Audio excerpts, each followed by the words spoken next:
بسم اللہ الرحمن الرحیم الحمد للہ رب العالمین والصلاة والسلام علی خاتم النبیین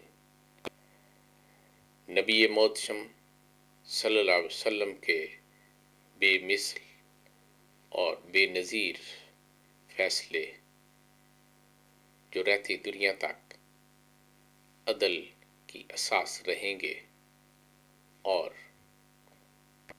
پر امن معاشرے کی بقا کے ضامن ہوں گے۔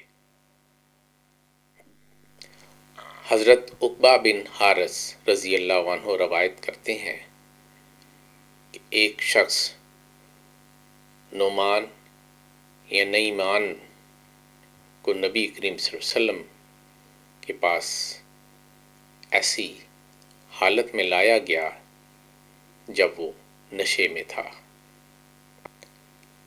آپ صلی اللہ علیہ وسلم نے فرمایا کہ گھر میں موجود تمام افراد اسے گھونسوں اور کھجور کی ٹہنیوں سے ماریں۔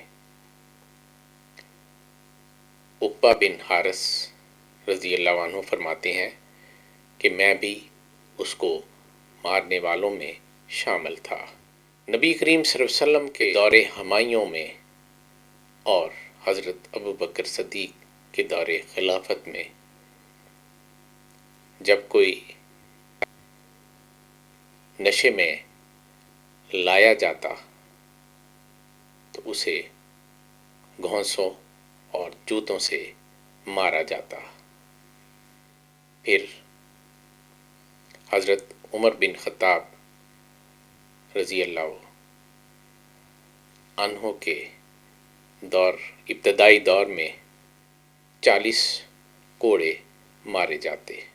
جب حضرت عمر بن خطاب رضی اللہ عنہ کے دور خلافت کا عرصہ کافی گزر گیا تو پھر آپ نے شراب نوشی کی سزا 80 کوڑے کر دی۔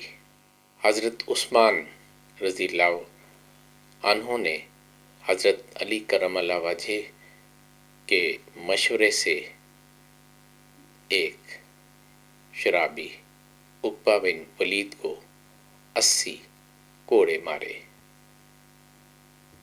وما توفیقی الا باللہ۔